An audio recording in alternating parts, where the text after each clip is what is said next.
علم الانسان ما لم يعلم۔ بہت ہی معزز، باسعادت، خوش نصیب بزرگوں، دینی اور ملی بھائیوں، قوم کے عزیزوں اور نونہالوں، ملت کی پاک دامن، عفت معاب اور عزت دار ماں اور بہنوں، جن کے آغوش تربیت میں پل کر کے انبیاء بھی سب سے بڑے ہو گئے تھے، جن کی شفقتوں اور تربیتوں کی پاداش میں بڑے بڑے انبیاء اور بڑے بڑے اولیاء و صلحاء پیدا ہوئے، بڑے بڑے محدثین آئے اور مصلحین و دعات نے دنیا کو ایک صحیح رخ عطا فرمایا۔ اور اللہ جل شانہ نے ان کو اس لیے پیدا فرمایا تھا، ان نونہالوں کو جو ماؤں کے شفقت بھرے، محبت بھرے آغوش میں پروان چڑھتے رہے ہیں، تاکہ انسانیت کو صحیح معنی میں اس کو جو مقام اللہ جل شانہ نے عطا فرمایا تھا، وَلَقَدْ كَرَّمْنَا بَنِي آدَمَ وَحَمَلْنَاهُمْ فِي الْبَرِّ وَالْبَحْرِ، کہ ہم نے انسان کو کی بڑی عزت کی ہے، بہت بڑا مقام دیا انسان کو میں نے۔ کرمنا بنی آدم، آدم کی اولاد کو، ان کے بیٹوں کو، ان کے پوتوں کو قیامت تک کے لیے میں نے سرٹیفکیٹ عطا کر دیا ہے کہ یہ بڑے مکرم ہیں، بڑے معزز ہیں، اور میں نے یہ تقریم کی ہے۔ بادشاہوں نے نہیں بڑے جاہ و حشم کے ساتھ، لاؤ لشکر کے ساتھ ان کا استقبال کیا، عزت کی ہے، میمورنڈم اور سپاس نامے پیش کیے۔ ہم نے یہ عزت دی، اور جسے اللہ جل شانہ عزت دے دے وہی عزت والا ہے، اور جس کو ذلیل کر دے اس کو ساری دنیا مل کر کے عزت دینے والی نہیں ہے۔ وَلِلَّهِ الْعِزَّةُ جَمِيعًا، ہر طرح کا غلبہ، ہر طرح کی قوت، ہر طرح کی عزت، ساری چیزیں صرف اللہ کے لیے خاص ہیں، اللہ ہی کو زیب دیتی ہیں۔ ہاں، وہ ہماری حیثیت سے کسی کو کسی پر کسی طریقے سے عزت بخش دیتا ہے۔ عام انسانوں کو اللہ نے عزت بخشی تھی، اس میں کسی چھوٹے بڑے کے اس کے یہاں کوئی معیار نہیں تھا۔ کلکم من بنی آدم، تم سب آدم کی اولاد ہو، سب برابر ہو۔ وآدم من تراب، تمہاری کل حقیقت ایک مٹی ہے، اور مٹی کی بھی مختلف قسمیں ہیں، ان ساری مٹیوں سے تمہارا یہ جو کچھ ہے وجود وہی کہ مرہون منت، اور کسی کو کسی پر کوئی فضل الا بالتقوی۔ ہاں، اللہ تعالیٰ نے جو تم کو عزت بخشی تھی وہ برقرار رکھنا ہے یا اس میں بڑھوتری کرنی ہے تو اللہ سے ڈرنا ہوگا، اللہ کے راستے پر آنا ہوگا، اللہ تعالیٰ کے غضب کو دعوت نہ دے کر کے اللہ تعالیٰ کے سائے میں رہنا ہوگا، اور سب سے بڑی چیز یہ کہ اللہ کو روٹھنے اور چھوٹنے سے بچانا ہوگا۔ وہ روٹھ گیا، وہ ناراض ہو گیا، اور اس کی ناراضگی ہو گئی تو پھر دنیا تمہیں بچا نہیں سکتی۔ یہ سب سے بڑی چیز ہے جو اللہ جل شانہ نے عطا فرمایا۔ تو میں نے بتایا کہ آغوش تربیت میں جن کے انبیاء، اولیاء، صلحاء، بادشاہ سب پلتے ہیں، وہ کون ہیں؟ ماں ہے، اور باپ اس کا حقیقی نگہبان ہے۔ پورے طور پر یہ فضا گھر کا بنا کر کے کون رکھتا ہے؟ باپ ہے۔ باپ اگر صحیح نہیں رہا تو ماں صحیح نہیں رہ سکتی، ماں اپنا کردار ادا نہیں کر سکتی صحیح طریقے سے۔ جس بچے کو بہت آگے جانا تھا، قوم کے لیے سب سے بڑا ہمدرد بننا تھا، اب وہ قوم کے لیے جلاد بن جائے، اور قوم کا جسے رہبر و رہنما بننا تھا وہ اب قوم کو پستی کی طرف لے جائے۔ یہ باپ کا بڑا کردار ہے، بہت بڑا۔ ہم جانتے ہیں کہ الجنت تحت اقدام الامہات، اس طرح کے اور بھی الفاظ ہیں، بعض میں کلام ہے، بعض صحیح ہیں، کہ کہ جنت ماؤں کے قدموں کے نیچے ہے، اس کے بغیر کوئی کامیاب نہیں ہو سکتا. کوئی ولی بھی اور کوئی بھی کتنا ہو بڑا انسان ہو کامیاب نہیں ہوگا. لیکن یہ نہیں بھولنا چاہیے کہ جنت کا مین گیٹ باپ ہے، اور جنت نیچے ہو چاہے اوپر ہو، ماں کے قدموں کے نیچے ہو یا آسمان پر ہو، اس میں جانے کے لیے جو مین دروازہ ہے پہلی دروازہ بند ہو جائے. وہ کیا ہے؟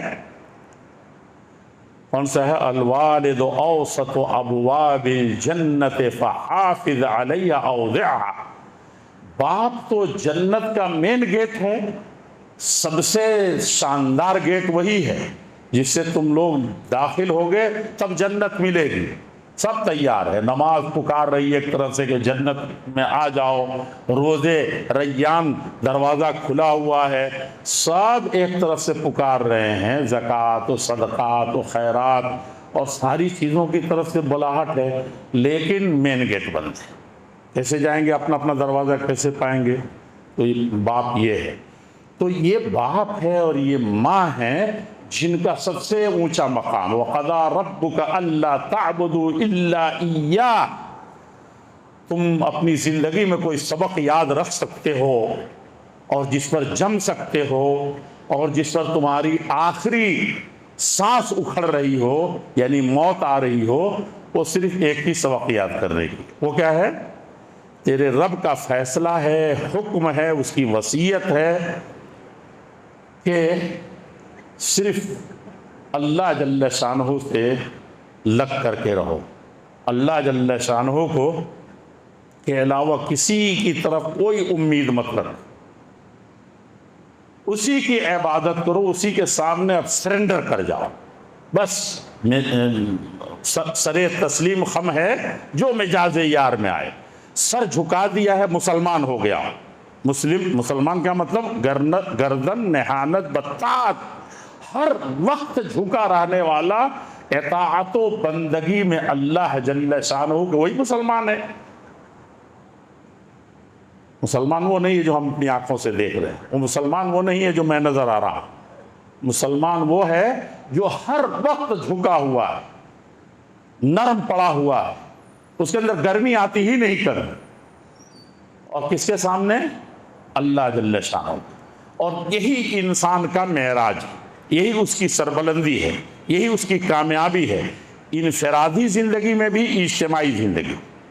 اور جہاں جہاں یہ سرتابی ہوتی ہے تو اللہ جل شانہ سے ہٹ کر کے، فرشتوں سے ہٹ کر کے، صلحاء سے ہٹ کر کے اس کی طرف جاتے ہیں، عزازیل کی طرف، ابلیس کی طرف.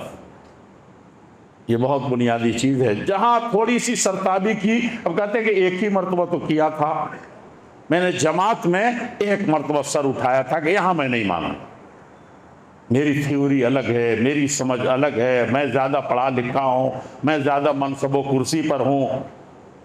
بس ایک چیز آپ کو ہمیشہ کے لیے آپ کے اسلام اور اسلامیت اور مسلمانیت کو ختم کر دے.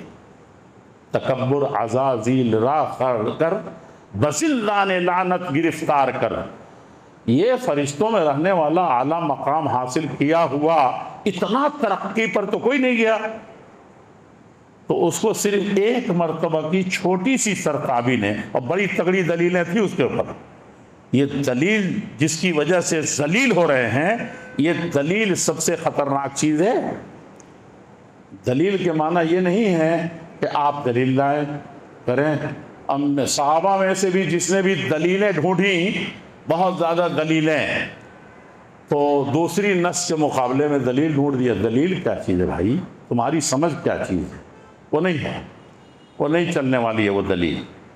دلیل وہ ہے جو ساری چیزوں کو سامنے رکھ کر کے، دلیل اپنے نفس کے لیے ہے، ان کے لیے نہیں ہے کہ میں نے ان کو منا لیا، ان کو قائل کر دیا، ان کو دبا لیا. دلیل اس کو نہیں کہتے. وہ کیا ہوتا ہے؟ مناظرے کی زبان میں مقابرہ ہو جاتا ہے، مجادلہ ہو جاتا ہے، بیجا بحث ہو جاتی ہے، وہ چیز ہوتی ہے. ہاں، دلیل سے میں قائل ہو گیا، دلیل میرے پاس پوری ہے، میں جس سے کوئی فتنہ نہ برپا ہونے والا ہو تو میں اس پر ذاتی طور پر عمل کرنے کا مجاز ہوں، لیکن جہاں فتنہ ہونے والا ہو وہاں بھی سامنے اس میں تھوڑا کمپرمائز کر لیں، تھوڑا تنازل کر لیں۔ اور یہ جو منہج سلفی منہج اصول، اور جو دنیا پتہ نہیں آپ کے ساؤتھ میں تو میں اتنا سلفی منہج سنتا ہوں، منہج کاش کے منہج کے میم جانتے ہو۔ منہج یہی تھا صحابہ کا، بڑی بڑی دلیلیں تھیں، اور ان کے بعد قیامت تک کسی عالم کے پاس اتنی دلیلیں ہوں گی بھی نہیں، لیکن وہ دلیل اللہ سے ڈر کر کے اپنے اوپر نافذ کرتے تھے، دوسروں کے لیے کبھی نہیں۔ ہاں دوسروں کے لیے وہ جان کھپاتے تھے کہ دلیل سے اس کو قائل کریں، رات کے اندھیرے میں دعا کریں، دن کے اجالے میں چپکے سے اس پر داخل ہوں اور اس کو بتائیں کہ دیکھیں میرے کم علم نے ہم کو یہاں تک پہنچایا ہے، میں آپ سے چاہتا ہوں کہ اس سلسلے میں اس کی تصحیح چاہتا ہوں۔ یہ ادب ہے، یہ نہیں کہ میرے پاس اتنی دلیل ہے، وہ اکیلے میں بھی جا کر کے نہیں آپ لڑیں جھگڑیں اور یہ کریں۔ ہاں یہ کہیں کہ بڑے ادب سے کہ میرے پاس کچھ چیزیں ہیں ایسی۔ وہ بچپن میں ہم لوگ پڑھتے تھے، ہارون رشید کے 2 بیٹے تھے، جس کا سورج غروب ہوتا تھا، کیا جس کی زمین پر سورج تھی، یہ جب بادل تیزی سے بھاگتا تھا تو ایسے ہارون رشید ایسے سر اٹھاتا، لوگ روتے رہتے تھے، گڑ گڑاتے رہتے، دعا کرتے کاش کہ تھوڑا سا رکتا یہاں برس جاتا، بڑی قحط سالی ہو رہی ہے اور کیا ہوگا، بارش کی بڑی بہت ضرورت ہے۔ ہارون رشید ایسے کہتے تھے، اللہ کا شکر ادا کرتے ہو، ایتھا الصحابہ، اے بادل کہاں بھاگی چلی جا رہا، اینما تم ترین، جہاں کہیں بھی جا کے برسو گی، یاتی نی خراج کے لیے، دنیا کے جس خطے میں جا کے برسو اس کا پیداوار میرے ہی پاس آئے۔ سماشا بیٹے کیسے تھے؟ بیٹے چھوٹے چھوٹے تھے، مامون اور امین۔ وہ دیکھا کسی بزرگ کو کہ وضو کر رہے لیکن تھوڑا سا سنت کے خلاف ہے، سمجھا کہ نہیں سمجھا؟ ہمارا دیکھیے عالم ہو تب تو پوچھنا ہی نہیں ہے، جاہل بھی سبحان اللہ ہے، وہ فوراً ٹوکے گا، فوراً وہ کرے گا۔ کہا کہ بیٹا، یہ پڑھا تھا ہم لوگوں نے بچپن میں، تو ایسا طالب علم ہوگا تب گاڑی چلے گی معاشرے کی، سوسائٹی کی، خاندان کی، قوم کی، تب قوم آگے بڑھے گی۔ کہا کہ چچا جان یہ دیکھیے کہ یہ کہہ رہا ہے کہ میرا وضو صحیح ہے، میں کہہ رہا ہوں میرا وضو صحیح ہے، آپ بتائیے دونوں میں سے کون ہے؟ سمجھا کہ نہیں سمجھا؟ دونوں نے ایک ہی طرح لگا وضو کر کے دکھا دیا، بزرگ کو سمجھ میں آ گیا۔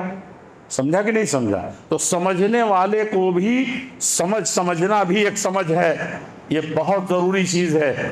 فوراً وہ ہوتے تو کہتے کہ بڈھے ہو گئے، آپ کو وضو کرنے کا ڈھنگ نہیں ہے، آپ کی نماز کیسے ہوگی؟ اس کی نماز روزے پہلے پچھلے سب پر آپ نے ٹاک دیا۔ اور اس کے علاوہ تاریخ میں بہت سی مثالیں ہیں، سلف کے یہاں بہت سی مثالیں ہیں، ادب کے ساتھ جڑتے تھے۔ اور حد تو یہ تھی کہ امام مالک جن کی وجہ سے ان کی ماں بڑی اچھی تھی اور باپ تو اس سے اچھے تھے، امام مالک رحمۃ اللہ علیہ کے نے جن کے ہاں پڑھا تھا، ان کو کیا ہے امام مالک، ان کے استاد بھی سب کہتے تھے، 70 استاد اور بڑے بڑے ساتھی کہتے تھے جاؤ یہ فتویٰ کس سے پوچھو، کس سے پوچھو؟ یا تو دوسرے کے پاس بھیج دیتے تھے چھوٹے چھوٹے مسئلے میں، یا کہتے تھے اؤفتی و مالک فی المدینہ، امام مالک گرچہ چھوٹے ہیں عمر میں لیکن مالک کے ہوتے ہوئے میں فتویٰ دے سکتا ہوں کیا؟ ان کے استاد لوگ بھی، ان کے ایک استاد تھے ربیعۃ الرائے، یعنی پورا عقل ہی عقل اللہ نے ان کو دی تھی، علم جو دیا تھا تو امام مالک کے استاد تھے، بتانے کی ضرورت ہے۔ تو ان کی اماں بڑی اچھی تھی، ان کے ابا اس سے اچھے تھے، وہ جہاد ہی میں پوری زندگی گزار دی۔ اور جب آئے 30,000 درہم کہتے ہیں کہ یا دینار رکھ کر کے گئے تھے، بیوی نے سارے دینار نہ انہوں نے کسی چیز میں خرچ نہیں کیا کہ وہ حیدرآباد کے فلاں ڈیولپمنٹ علاقہ ترقی کر رہا ہے تو میں یہ دینار رکھ کر کے جیسا کہ تیسا کیوں رکھ کے رہوں، وہ تو کروڑوں بن جائے گا، وہ کچھ نہیں کیا تھا۔ ہاں شوہر کی امانت کو اس سے بڑی امانت پر خرچ کیا۔ وہ کون سا تھا؟ وہی بچہ جو تھا ربیعہ پر خرچ کر دیا پورا۔ اور زمانے کے بعد وہ آئے، پتہ نہیں کہاں جا کر کے، اندلس، امریکہ تو خیر اس وقت نہیں ہوا تھا یہ، لیکن جا کر کے یورپ کے آخری سرحدوں سے جب لوٹے ہیں تو کلاش ہیں. ہم تو یہ کہ میرا بیٹا فوج میں گیا ہے تو کیا کچھ لے کر کے آیا, پڑھ کر کے آیا ہے تو کیا کچھ لے کر کے آیا, کیا بن رہا ہے. اور وہ بے ایمان نہیں ہوتا, ہم بے ایمان بنا دے. فلاں تو محلے میں پڑھ کر گیا, تم سے کم ڈگری لے کر کے, کم چھوٹا عالم بن کر کے, اور یہ کچھ دنیا بنا دی اس نے. نیتوں کو درست کیجیے ورنہ یہ کھا جائے. وہاں باپ آیا تو بالکل لاچاری کے دور میں کہا کہ میں تو بڑا تاجر تھا, اتنی دولت رکھے گا, ابھی اس بڑھاپے میں سہارا کیا ہے. تو وہی پیسے جو بیوی نے رکھے ہیں, کچھ کھائے ہوں گے, کچھ یہ کیے ہوں گے, کچھ یہ اسی سے کام چلے گا. بیوی نے بھیج دیا, کہا کہ جائیے پہلے مسجد میں نماز پڑھ کے آئیے, پھر پیسے آپ کو بتاتی ہوں. گئے تو وہاں سے لوٹے ہیں تو دماغ ان کا عجیب طرح سے.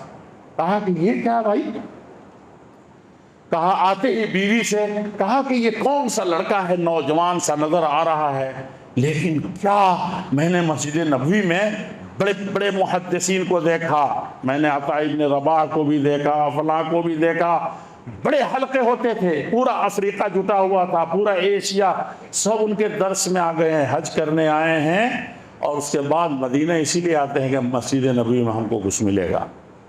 سمجھا کہ نہیں سمجھا؟ ہاں, دیکھ کر کہا کہ یہ دیکھ کر کے کتنا خوش نصیب وہ باپ ہے, کتنی خوش نصیب وہ ماں ہے کہ اگر دنیا چاہیے, ناموری چاہیے, تو مسجد نبوی میں یہ مقام ملا ہوا ہے. کیا اللہ تبارک تعالیٰ نے, سمجھا کہ نہیں سمجھا؟ وہ اسی پر کل اپنا ذہن صرف کیے ہوئے ہیں. تو بیوی کہتی ہے کہ وہ جو حلقہ سب سے بڑا دیکھا آپ نے, سب سے بڑی یونیورسٹی, اس میں کسی یونیورسٹی میں ایک ساتھ لوگ نہیں پڑھتے, وہ کون ہے؟ آپ کا وہی 30,000 دینار ہے, 30 کروڑ روپے ہیں, میں نے اسی بیٹے پر خرچ کیا ہے.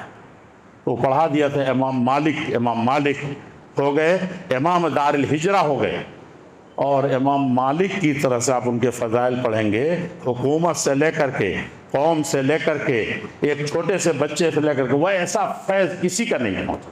اسی لیے کہتے ہیں کہ امام حنیفہ رحمۃ اللہ علیہ نے بھی ان سے فیض حاصل کیا تھا, گرچہ عمر میں بڑے تھے, اور ان کے علم سے علم دنیا میں آیا تو ایسی مائع نہیں ہوتی تھی. اس طریقے سے لوگ بھی ہوتے تھے. یہ تو کم سے کم فرض ہے, آگے کے اور فرائض جو ہیں یہ بہت بڑے ہیں. باپ پھولے نہیں سمایا, کہا کہ تم نے دنیا جہان کی ساری دولت چھوڑ کے گیا ہوتا اور یہ سب کچھ قربان کر دیا گیا ہوتا تو میں مجھے اللہ کا شکر ادا کرتا. اور ایسی بیوی اللہ جل شانہ اس کو, ایسی ماں. ہم تو کیا ہے, ہماری بیوی نہیں ہے تو وہ پورے محلے کو, پورے گھر کا بھیج دے دیتی ہے کہ یہ تو ایسا شوہر ہے, ایسا بھائی ہے, ایسا چچا ہے, ایسے لوگ ہیں. تو بچوں کا سب سے بڑا مسئلہ یہ ہے کہ آپ بچوں پر کیا کرتے ہیں. اللہ جل شانہ نے کہا ہے یا ایھا الذین آمنوا, مسلمان ہو تو سنو, مان گئے ہو تو مسلمان ہو, اب مان کر کے بھی انمان تو یا تو منافق ہوتا ہے یا دنیا کا سب سے بڑا باغی. سنا ہے نا کہ مرتد جو ہے سب سے بدترین کافر ہوتا ہے. اسلام میں آنے کے بعد اگر پلٹے, اسلام کی دولت ملنے کے بعد بھی اس سے جائے تو اس سے زیادہ خطرناک کوئی چیز نہیں. تو مان گئے تو مان گئے. اللہ تعالیٰ نے فرمایا, اللہ جل قوا انفسکم, جہنم کے آگ سے بچنا ہے. امام مالک حضرت عبداللہ ابن عمر رضی اللہ عنہ فرماتے تھے کہ یہ جو تمہارے بیٹے ہیں, یہ جو تمہاری بیٹیاں ہیں, تسألون ماذا علمتہم, قیامت کے دن بہت بڑا سوال ہو کے کھڑا ہوگا. ہر آدمی یہی سوچتا ہے کہ میرے بیٹے کا میرے پر حق ہے, وہ جنت میں جا ہی نہیں سکتا. اللہ تعالیٰ کے بعد سب سے بڑا حق کس کا ہے؟ ماں باپ کا ہے. وہ بالوالدین احسانا, ان کے ساتھ جھکے رہو, ان کی ایک ایک چیز کو, ایک ایک ان کی طرف سے تکلیف کو خندہ پیشانی سے خوش ہو کے برداشت کرو. ان کے فٹکار کو, ان کے ڈانٹ کو, ان کے مار کو تم ایسے جیسے پھول برسا رہے ہو, ایسے احسانہ میں ڈوب کر کے جائیے تو آپ کو پتہ چلے گا. یہ سب کرنا ہے. امام مالک رحمۃ اللہ علیہ کہتے تھے کہ صرف ایک طرفہ اپنا اپنا حق, میں عالم ہوں تو عالم کا حق ہونا چاہیے, اور میں باپ ہوں تو باپ کا حق ہونا چاہیے, استاد ہوں تو استاد کا حق ہونا چاہیے. وہ فرمایا کرتے تھے, لوگوں کو سمجھایا کرتے تھے, خود ویسا بیٹا کسی اور کا نہیں تھا. چھوٹے سے چھوٹے سے اتنے قصے ہیں حضرت عبداللہ ابن عمر ابن خطاب رضی اللہ عنہ کے کہ آپ تصور نہیں کرتے، خود ویسے ہی بیٹا تھے وہ، اور ان کے سب بیٹے ویسے ہی، سب بیٹے شادی بیاہ کے جھگڑے آپ پڑھیں گے تو نمونہ ہیں۔ اور حضرت عبداللہ ابن عمر سارے صحابہ میں، نوجوانوں میں، لڑکوں میں سب سے اونچے درجے کے تھے، تو وہ کہتے تھے کہ قیامت کے دن تم سے پوچھا جائے گا کہ کون سا علم دیا کہ نہیں دیا، اور علم میں بھی کیا علم دیا تم نے؟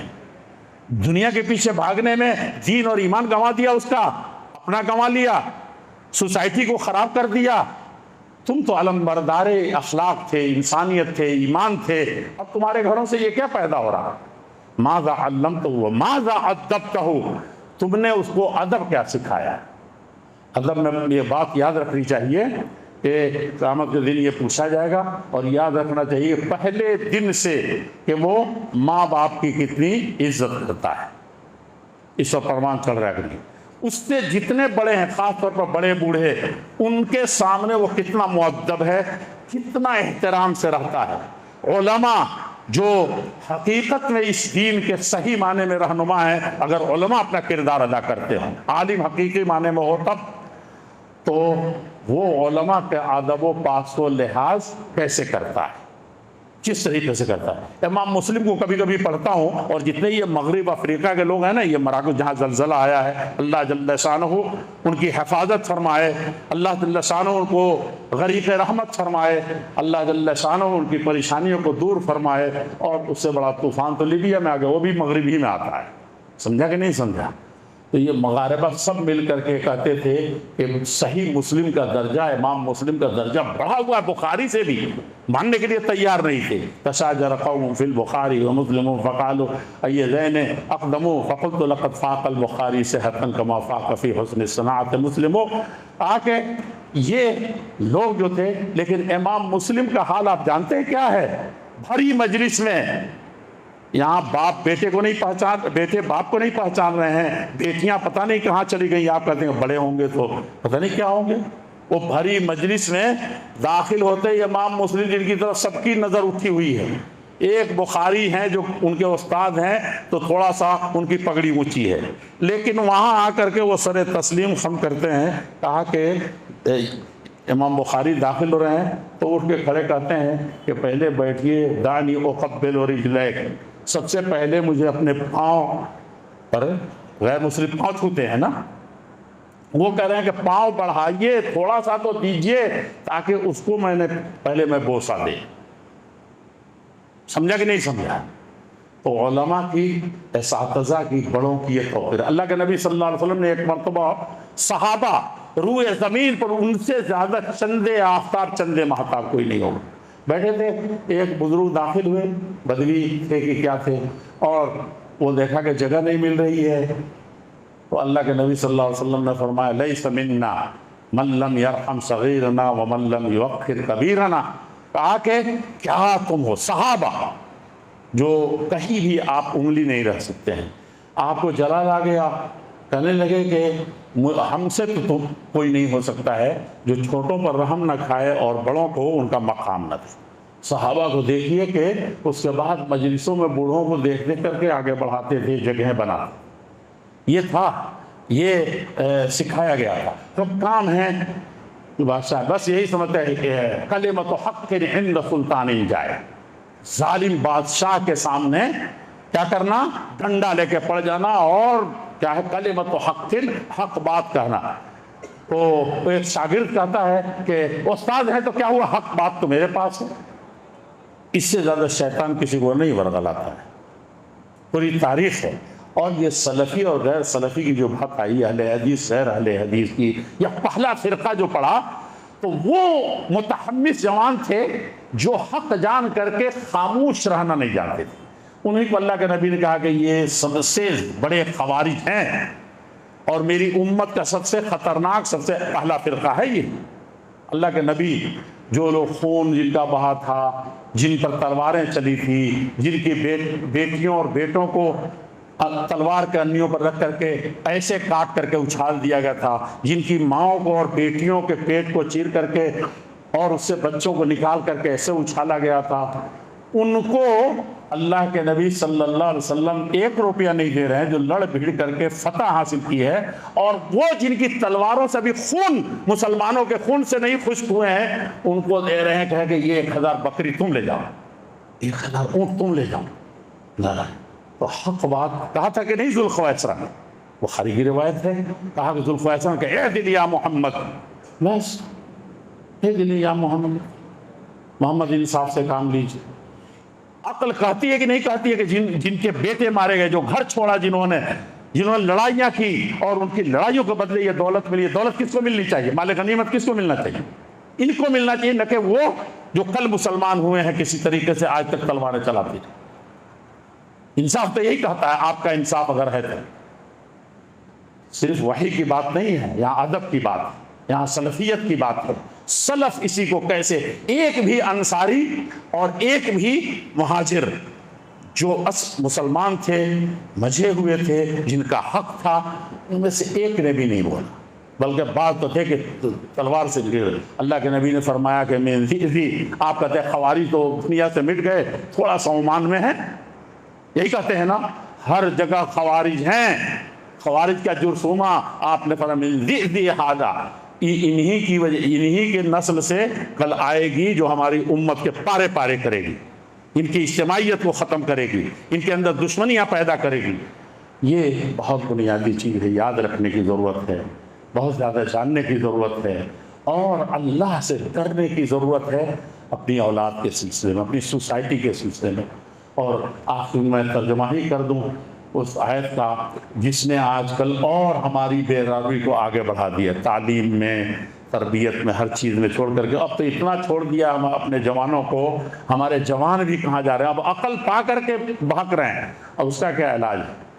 اللہ تعالیٰ نے کسی سوسائٹی کو برباد کرنا ہوتا ہے، سب سے زیادہ خراب کرنا ہوتا ہے، تو اس کے اندر ایک بیماری آتی ہے، شراب۔ شراب کا مطلب یہ نہیں کہ وہ شراب جو برانڈڈ ہے یا جو بکتا ہے، کلما اسکر قلیلہ فکثیرہ حرام، جو چھوٹی تھوڑی سی چیز جس سے آپ کے جسم میں سکر پیدا ہو جائے، بھاری پن زیادہ لگے اور آپ سست پڑ جائیں، نشہ آور چیز چھوٹی سی بھی چیز ہو، تھوڑی بھی ہو، تو اس کا زیادہ پینے سے جس کو ہوتا ہو اس کا تھوڑا بھی حرام۔